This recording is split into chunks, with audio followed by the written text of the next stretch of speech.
Bien-aimés du Seigneur, mercredi 22 juin 2022, acte spirituel pour la journée.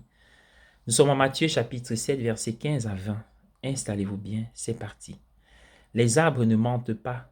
Ils ne sont pas des hommes qui jouent un rôle dans la société, ou qui font des publicités ou qui doivent faire une promotion, une propagande, une démagogie. Il n'y a pas d'envers pour les arbres. L'extérieur ne contredit pas l'intérieur. On n'essaie pas de le faire paraître meilleur qu'il l'est. C'est sans doute pour cela qu'il est si reposant et si apaisant de se promener dans la nature. Toutes les créatures qui vous entourent sont innocentes, simples et véridiques. Nous sommes les seules créatures à dire des mensonges. Le fruit est la vérité pure et simple sur l'arbre. Et tout le monde peut non seulement le voir, mais aussi le tester et le goûter par lui-même. Il en va de même pour l'action humaine. Tout devient visible tôt ou tard. Le mot profondeur peut nous retenir trop longtemps. Lorsque nous parlons trop de la profondeur, nous nous donnons l'impression qu'il s'agit d'un monde intérieur à part entière, qui se suffit à lui-même.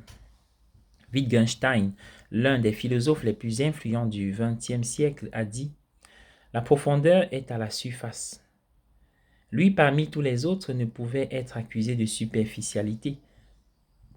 Il y a là une vérité très radicale.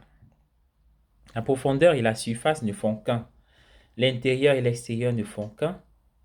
La partie intérieure cachée coule vers l'extérieur, comme pour un arbre. Il existe un écrit du début du christianisme, fin du 1er siècle, attribué à Saint Clément de Rome. Ce récit cite l'évangile apocryphe des Égyptiens.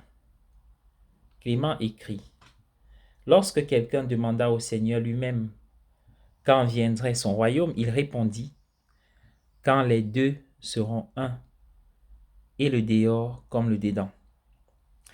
Par l'extérieur comme l'intérieur, il entend ceci, que l'intérieur est l'âme et l'extérieur le corps. Que les deux deviennent un, l'unité de vie. Soyez bénis. Bonne journée à tous dans la grâce et la gloire de Dieu. Au nom du Père et du Fils et du Saint-Esprit. Amen. Nous ne faisons plus qu'un. Quand ma vie finira et qu'au bout du chemin resplendira ton mystère de gloire, quand je laisserai ma vie pour entrer dans la vraie vie, quand l'hiver s'achèvera et que se lèvera un printemps sans fin, alors mon bien-aimé dans la gloire du Père, nous ne ferons plus qu'un.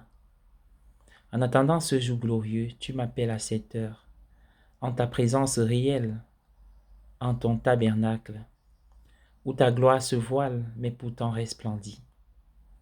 En ta sainte présence, Jésus hostie, c'est déjà le ciel et le printemps sans fin. Tu me gardes sur terre, au milieu de mes frères. Tu me retires par ma croix. Tu ne retires pas ma croix. Tu ne retires pas mes douleurs. Et dans ces mystères, déjà, nous ne faisons plus qu'un. Un dans la joie, un dans la douleur, un dans la gloire. Oui, Jésus, nous ne faisons plus qu'un. Amen. Au nom du Père et du Fils et du Saint-Esprit. Amen.